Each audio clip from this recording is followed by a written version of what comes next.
going to go check it out. But we're here today because you are a skincare expert. And one of the top topics that I get asked about from listeners and people that drop into the Sexy Aging website is about the changes of skin during menopause. How about we just dial it right back and talk about you and your experience, because you're going through menopause, you're a doctor. How did you pull all this together? So the first thing to say is that I didn't learn anything about menopause when I was going through either medical school or GP training. And Wow. it was, and your patients are consulting you about it. But I also hit sort of general practice around the same time as this really big study that you may or may not have heard of, called the Women's Health Initiative, kind of broke. And the study, which was deeply, deeply flawed, that probably most of your listeners will know inside out, back and front, basically linked taking hormone replacement therapy and breast cancer. Now, that has been really debunked now, but at the time, not only did up to 80% of women who were taking hormone replacement therapy chuck it in the bin, but we just basically shut down the industry. So the main manufacturers of hormone replacement therapy got bought out. The company that bought them had to pay, millions, hundreds of millions of dollars in lawsuits. Most drug companies shut down their women's health divisions. They stopped researching it. And doctors like me were terrified of prescribing it. And so not only did we not prescribe hormone replacement therapy, but we just kind of stopped talking about menopause.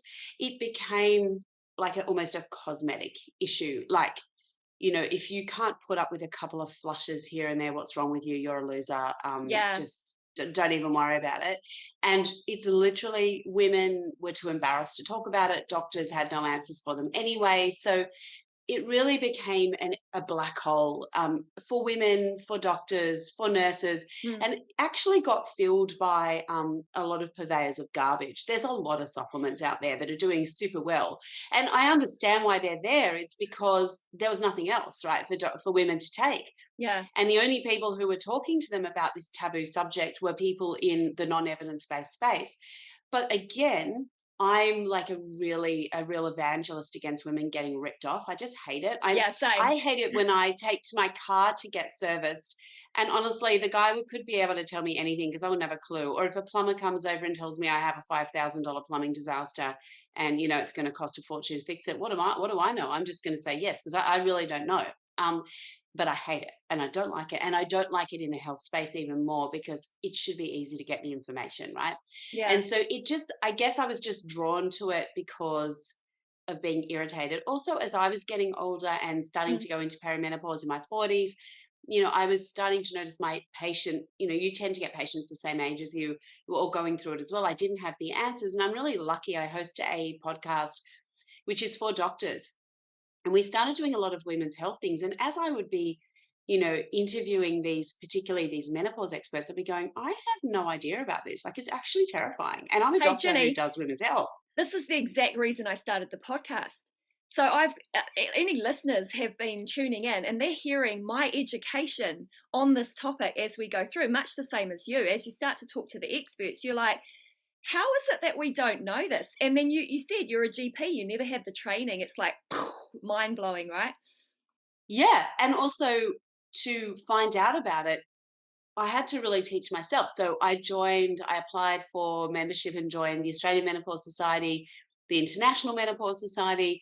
They are actually prolific with their education for members. It's actually amazing. Yeah. The problem is you need to be highly motivated to go and access it, and you've got to pay, right?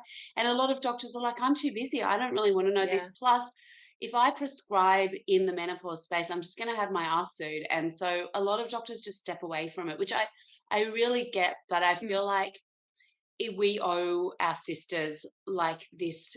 We owe it to them to provide them with evidence-based treatments. And I just think the fact that so many of my patients were accessing kind of bioidentical hormones thinking that they were safe, or a whole range of online supplements that promised a whole heap of stuff that, look, we know in some studies the placebo effect for hot flushes is up to 75%, so that's great, but that tends to wear off, right? You Mm-hmm. certainly get this initial rush of like, wow, it's working, only to go, damn, it's Yeah. not working. Yeah. And So that now means you're, your placebo effect is now gone. yeah, you're So, hot, sweaty, and poor. exactly right. And it's exploitative. It's just, it's Yeah. unreasonable for women. And you know what? Things haven't got any easier. We've got a lot of inflation. Women are choosing now between filling their car with petrol and paying for stuff for their kids and buying these supplements that won't work for their menopause. It's almost unconscionable that this even exists. So Yeah. I think that was my passion. So I wrote this thing. So I'm holding up for all the listeners, I'm holding up my book, The M Word, which is How to Thrive in Menopause. And that's really how it started. It was actually researching the book and joining the menopause societies and getting super involved and actually finding out that, you know, we've got stuff that works in like 96 to 98% of cases. We don't get that for anything. We don't get that Yeah. for asthma. We don't get it for heart disease. We don't get it for high blood pressure. We're lucky if, 50% of our high blood pressure treatments work. You often need 3 or 4 things to be together. This is an area we can really help you. So the fact that women are sucking it up or being told to suck it up by anybody like the sisterhood or by their doctors is unacceptable. And Yeah. now the evidence that's coming out that women are actually quitting work because Yeah. of menopause symptoms. How is it that we have a gender pay gap? We have companies who claim to want women in the C-suite and women in senior executive roles, except that they drop out in their 40s because they go through an anxiety, or fall off a confidence cliff. How is it that governments have no policies around this? No one is talking about this. And even the women who do want access to treatment only have a whole lot of rubbish out there. Am I allowed to swear? I have a potty mouth. So Absolutely. You I tend obviously to haven't just, listened to my podcast. yeah. So I swear Go all for the it. time. So sorry, but yeah, I mean, there's just so much complete shit out there that is exploitative. And so I just, this has been a bit of a passion project. And once you're on Yeah. the train, it's so hard to get off, and Oh my including the God. skin. Yeah. Look, I'm with you. I'm on that fast train to education and help women, and I will shout it from the rooftops. Just a little backstory. I've just come off. I don't often go into these Facebook groups. I actually find them really demotivating because people want to Yeah. complain and they actually don't want to hear the truth. So occasionally I go in there and I share scientific information, resources where they can get the information, not always my stuff, Dr. Jen Gunter, Dr. Lara Bryden. There are some really fantastic experts and they all have slightly different perspectives. So it can suit whatever the person needs. But you go into the Facebook groups and they're like, okay, so intermittent fasting, ladies, this is the thing. I'm like, no, let's not try that. I mean, if you're naturally finishing eating at 7 at night and having breakfast at 8 or 9 in the morning, you're kind of naturally fasting anyway, but why do the whole 20-hour, 4-hour thing? I'm like, that's not good. That's for a diabetic, right? I'm pretty sure it's not a menopause thing. So it's just stuff that you're reading and hearing about. People really, it's almost like they don't want the science, they want the quick fix. And menopause is a really unique stage of life that you've got to put that whole mentality of quick fix to the side and go, I've got the rest of my life to look after my health. And some of these foundations on health, they're going to take time. And I can tap into the medical support of HRT, and that's available to me. But this is now a foundation of time that I need to really look after my health, to make sure I'm not going to have heart disease, I'm not going to have osteoporosis, I'm going to be able to walk up a mountain at 80. So I think it's really hard for women to accept that all these quick fixes and snake oils and supplements and stuff, it's not working, and they don't want to hear about it in the Facebook groups.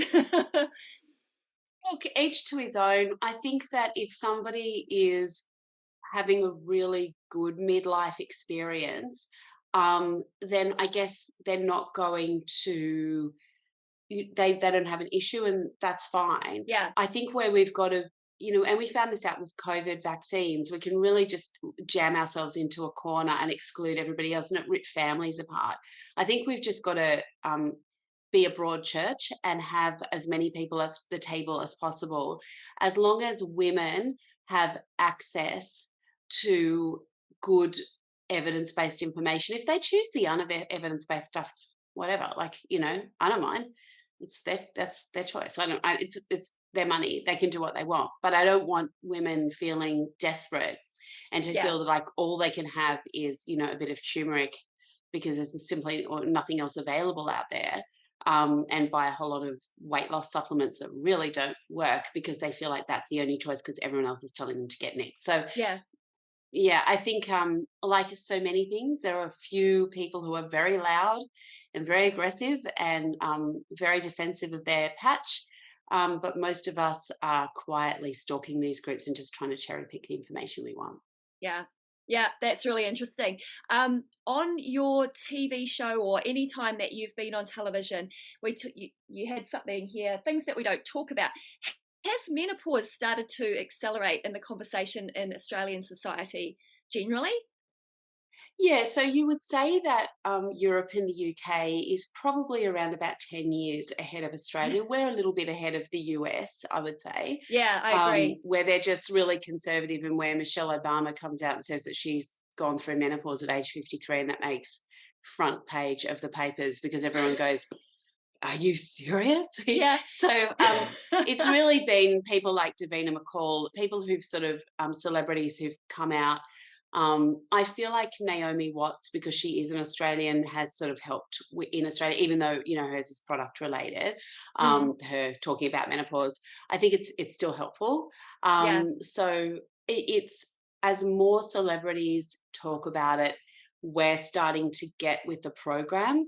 I have been really interested that here in Australia, there is real movement at the station at the political level. So the first cab off the rank was New South Wales, where the Yes. Minister for Women announced a $40 million package to look. Nothing's happened so far. I'm just like, okay, you announced the package. What are Yeah. you doing? Come on. Yeah. But there's at least they've sort of recognised that there's a real gap and that women need this support. The federal government is I know I've spoken to a couple of people in, ministers, and the team that has come on are very into women's health and are coming up. They are researching at the moment a whole range of options in the way that the federal government can support women going through menopause. I think menopause in the workplace is Mm, something that's really starting to take off. One of my businesses, which is called Don't Sweat It, which is a program, it's a sort of a 360 program to support women in the workplace. We've had meetings with big government organisations and big corporates who are really interested in supporting their midlife women, mainly because they don't want to lose them. oh, Um, absolutely. Yeah. we're a big resource they don't want to lose. So I think that we are getting there. Where I feel like we are not getting there at all is talking about the impacts of menopause on the vagina and on sex and on the bladder. So Hmm. now women can sort of go, oh, I'm having a flash. So that's good. Um, the interest in women in taking evidence-based treatments like hormone replacement therapy and doing so without fear has just Yeah. gone up and up and up, which Yeah. is great. But we're still not talking about the impacts below the belt, which is a real shame because Yeah. with hot flushes, if you wait them out, for 19 out of 20 women, they eventually go away. Not quickly, and they take a big toll on your mental and physical and brain health in the meantime. But they will, if you can be bothered, they will go away.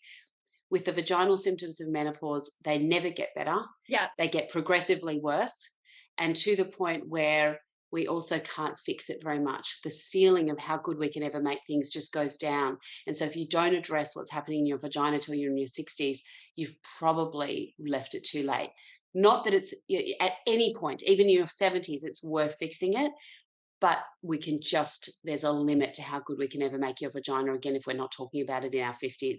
And there are too many women who are having what we now call the cervical screening test that we used to call a pap test, where no one is just going, your vagina looks really dry. How are things going in that Yeah. department? Because there's an in there. We can talk about it, but Yeah. we're just not. Yeah. My last two episodes on the podcast are about vaginal dryness. So Yeah. yeah, like I just was like using World Menopause Month to, go boosh with this topic because I Yeah. felt like it was so important and that So nobody important. talks. I actually talk about it all the time. I teach classes, I teach Yeah. spin workouts as a hobby, and I'm looking around the room and I'm going, where are the other 50-year-old women for such a great low impact cardiovascular workout? It's not going to hurt your joints, but they can't sit on the seat. That's Yep. probably that's a problem, right? Whereas I'm actually dealing with my problem and I can Yeah. continue to do this. So, yeah. And it is a huge issue. And it's, I mean, the bladder is also a huge issue. There are a whole lot of Yes. women who are missing from gyms because half the stuff that they're being asked to do in a gym They will can't mean do that it. there's a mandatory wetting the pants. So, the reality is our bladders are not great. And you don't even need to have had kids to have lost a bit of control of your bladder by this stage. Yeah. So, and there's a whole lot of personal trainers who are, 25 who have no idea that you can't do a burpee. That's Yeah. a very high risk activity for a woman in her 50s. There's a very high chance she loses more than a teaspoonful of wee in her, Yeah. at the time. So, we've got to be doing gym classes a little bit better. And I think, personal trainers are another group that really need education in this Yeah. space. Yeah, no, thanks for mentioning it, that Ginny. That is my background, is fitness, and when I was that young 25-year-old trainer and training all these incredibly motivated 40-something-year-olds, I had no idea. I think back and think they used to run into the gym. They were CEOs and general managers, Yeah. own their own Yeah. companies.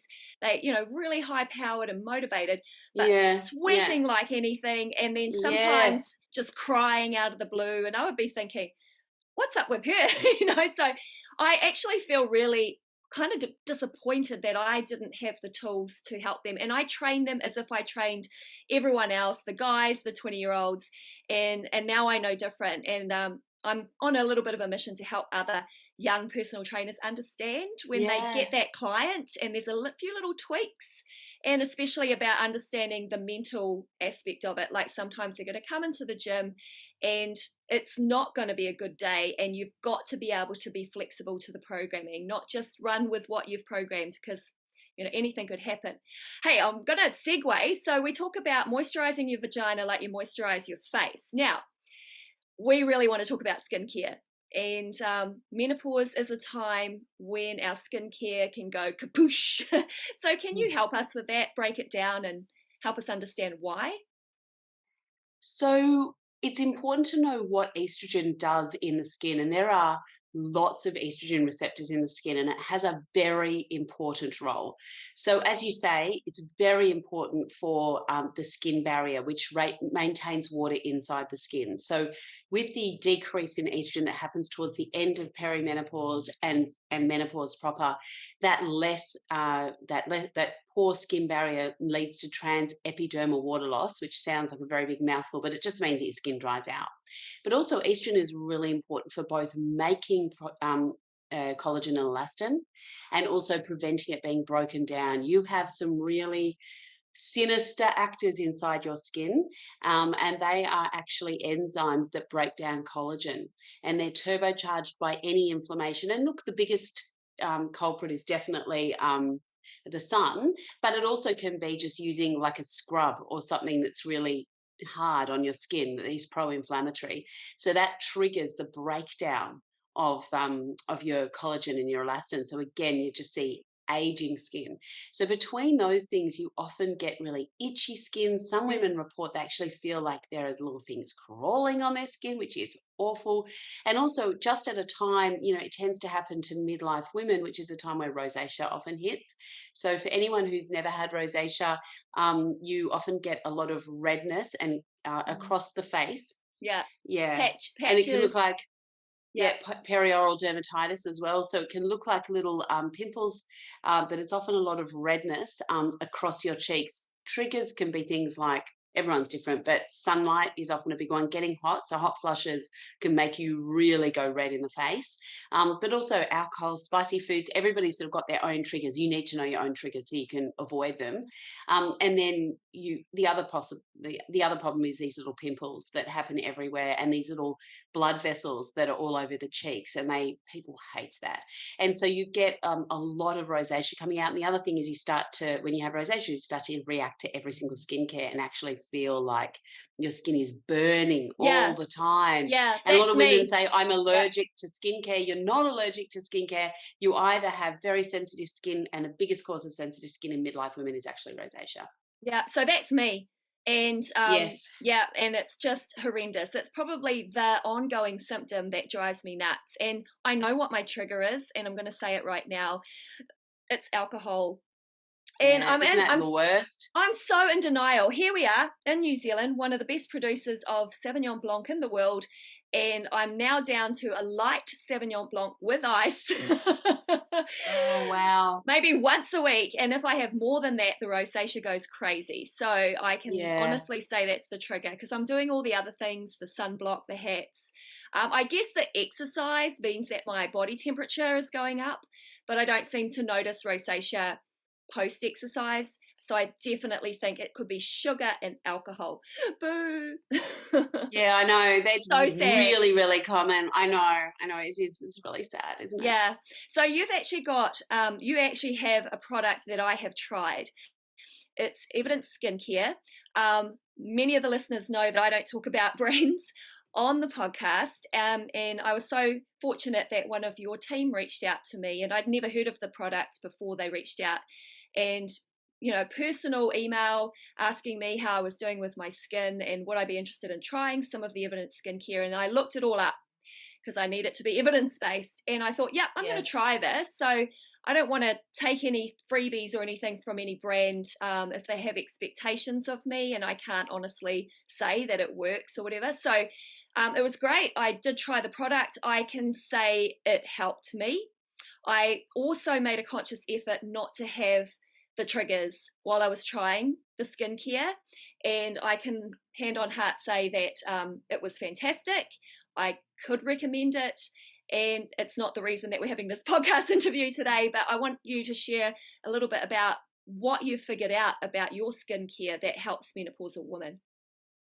So actually, this all started. So I do breakfast TV in Australia. I believe in New Zealand, I think you might also have morning TV with a doctor who comes on regularly. So I do that in Australia for the #1 breakfast television program, which is called Sunrise.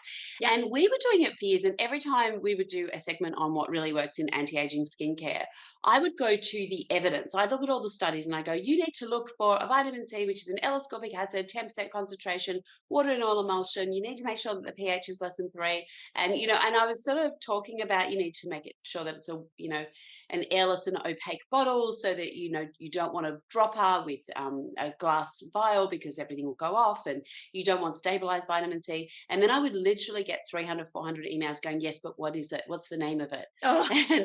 And so I had to go and look for it. And I went to the biggest department store in Australia, and I spent ages in the beauty counter picking up one vitamin C after another, just going, well, no, this is not it. They've stabilized this one, or they're not declaring what their pH is, so I don't really know.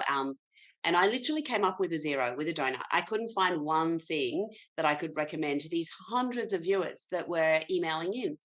And so I kept emailing back to them saying, look, I'll let you know when I find one, can't find one at the moment. Yeah. So I went to being a GP, I have pharmacists around me, and I went to compounding pharmacists and I said, could you make an evidence-based vitamin C? And they said, well, not really, because we don't have access to airless and opaque bottles. We'd have to put in a dropper to be off within a week, if we put in a glass vial with a dropper. And also, you need to make it in a dark room because it goes off when it's exposed to light. So we can't really do it. We've got a fully lit room. So I was like, okay. And I went to contract manufacturers and they could do it, but they had to do it at scale. And I was like, well, I don't really, what am I going to be? Little me, I'm just a GP. Why am I going to be doing something? And my husband said, well, why don't you do it? I mean, if you feel like women are getting ripped off and this is your passion, then why don't you just do it and just have that vitamin C available? And it just went from there. I also, I'm very passionate about vitamin A. I was prescribing a lot of it in a prescription form because it's got amazing evidence for everything from acne to rosacea to pigmentation to aging. But people couldn't tolerate it because it's so pro-inflammatory. And a lot of people were turning to retinol. Retinol was huge in the 90s. The problem with retinol is it needs to be converted in the skin to retinal, and from retinal to the prescription form. And the problem is that step of going from retinol to retinal is really difficult for the skin. So they need to put in 20 times as much retinol as they actually need because it's really difficult to convert it across to retinal.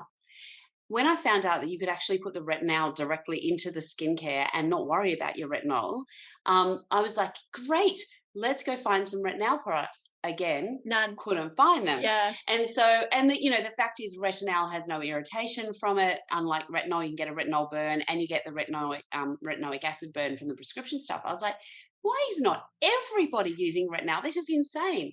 Well, it turns out it's because it's really, really hard to get. We get ours from Europe. It needs to be stored at minus 20 degrees Celsius from the factory in Europe to our factory in Australia. You can't break the cold chain. That is really difficult to do. You've got to Wow. have specific transport, and it is way more expensive than gold. This stuff is super. So I know why people put retinol in their skincare instead of retinol, because they want to cut the corners because it's just easier. I just couldn't do it because I couldn't look anybody in the In the eye eye, yeah. and Yeah. and give them a rubbish product. So anyway, we found a way to get retinol to Australia. We've put it in our products. We Wow. have the most evidence-based tyrosinase inhibitors, which is for pigmentation.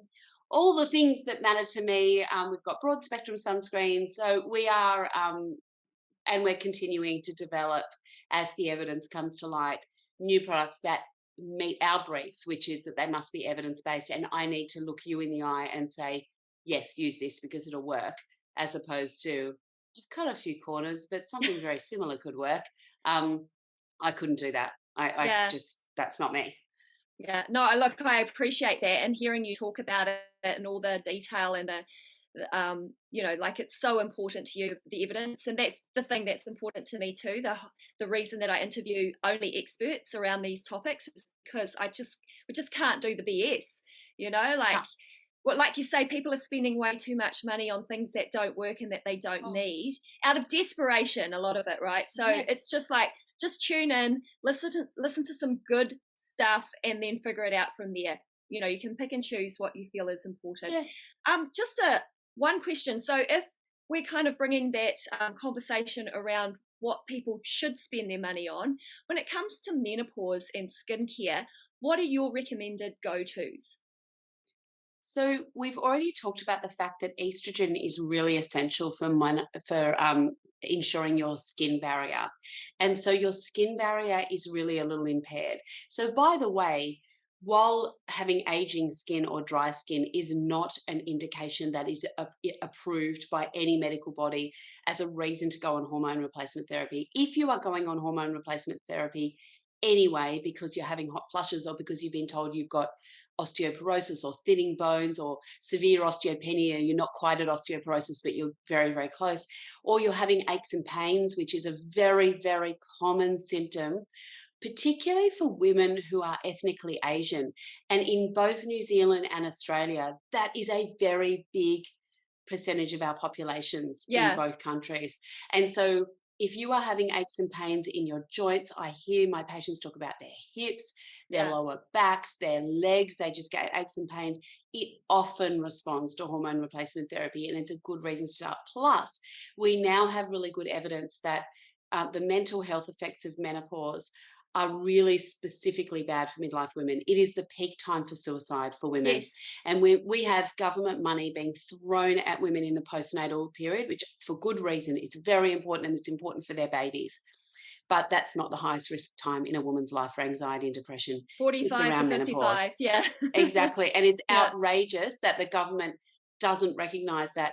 Plus, with new guidelines that are coming out and with a lot of the research that is coming out of particularly Monash University, and if you're not following the work of Professor Jayashree Kulkarni from Monash University, you should be. But she's really, really clear, as they are in the UK, that hormone replacement therapy is the first cab off the rank before antidepressant medication. Oh, It's not that yes. antidepressant medication won't work, it may well, but we reserve that to people who don't start HRT. And the reason I'm saying that is the first thing for your skin is if you are terrified of HRT, but you have a reason to use it because your mental health is not good, you're one of the 1 in 3, your bones are not good, you're having hot flushes, for free, we're going to throw in better skin, which is good news. Yeah. But let's say you want to go beyond that because on top of that, you're getting a bit of rosacea, or you're now in your 50s and, a life in the sun is starting to catch up with you.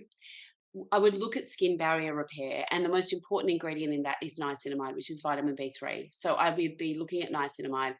The other thing is you are now losing your collagen at a rate of knots. So it's 2% loss of collagen per year after menopause, which is, that is a lot. You do not want to be losing that. So anything that will boost collagen production. So we're talking about your vitamin C and your vitamin A. So we've just talked about the most evidence-based form of vitamin A. The most evidence definitely sits in the space of the prescription vitamin A, but 50% of people can't tolerate it because it's just too drying and too inflammatory.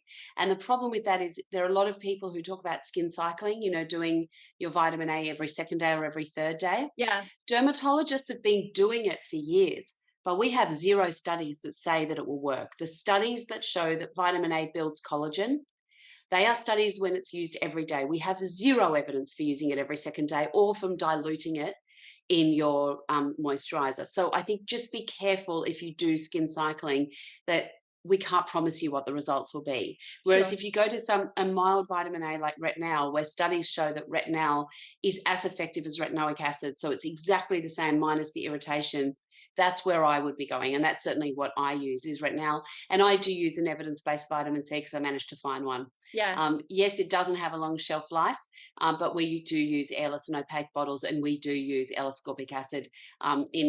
We have different vitamin C products, but we have one that we have between 10 and 16%, and we do combine with vitamin E, and in one case, ferulic acid. So they'd be the sorts of things that I'd be looking at is your A's, B's, and C's, and don't forget your exfoliating acids, your fruit acids. So that's we're talking about AHAs, alpha hydroxy acids. There's less evidence for beta hydroxy acids, which is what we usually call your salicylic acid. There's great evidence for acne, less evidence for aging skin, but your AHAs, they are both moisturizing and they help build collagen and they smooth the skin. And in the case of retinol, they help retinol work better. So ideally you would use some AHAs before you would use your retinol. And if you're getting pigmentation, I'd go for a tyrosinase inhibitor. So we use 4-butylresorcinol just because in studies it's been shown to be the most powerful at inhibiting tyrosinase. Tyrosinase is the enzyme that sits inside your skin and helps your melanocytes, your pigment-making cells, make pigment. If you switch off tyrosinase, you cannot make new pigment. Don't forget your skin cells will take 28 to 56 days to turn over. So the cells that still have pigmentation in them, you've got to wait for them to exfoliate, and you will help them do that with using your exfoliating acids, your alpha hydroxy acids, and also with your vitamin A, which helps with skin cell turnover. But at the end of the day, there is no product that fades your skin. You have to do that gradually by basically waiting for the pigment that's in your skin to cycle off, and that can take up to 56 days. Yeah. Well, okay. So we've got all the content that we could ever need to support our skin. And I'm going to put all the links in the show notes. And I'm going to, obviously, I didn't talk about your book, The M Word. So let me pop that in there too and how people can access the book. Have you got any last words? I mean, I could talk to you for literally hours, but the podcast episodes are like 30 minutes. So any last words and things? I mean, I'm just fascinated by, you've obviously been in this space and talking about menopause for a while now. I can hear it. Anything that you've got for our listeners? Just thanks for listening. Thanks for supporting the sisterhood. Thanks for letting what happened to you where and I'm talking to the listeners, where you didn't know what was happening to your body, where no one was talking about it, where you had to suffer in silence or try to fix your workplace or fix your skin or fix your sex life on your own. Thanks for not letting that happen to the sisterhood, because this is really important. Women need to support women. We need to get the word out there, and we need to collaborate. Podcasts like this are so important to getting the word out there, to building a community, and to being inclusive. Let everybody come in and join, and let everybody have access to the evidence-based information. And they can share it. You can choose what you want. You want the supplements? No worries, but at least you have the full suite of choices and you are the one making the decision, not because it's the only thing available to you. Yeah, I love that, Ginny. Thank you so much.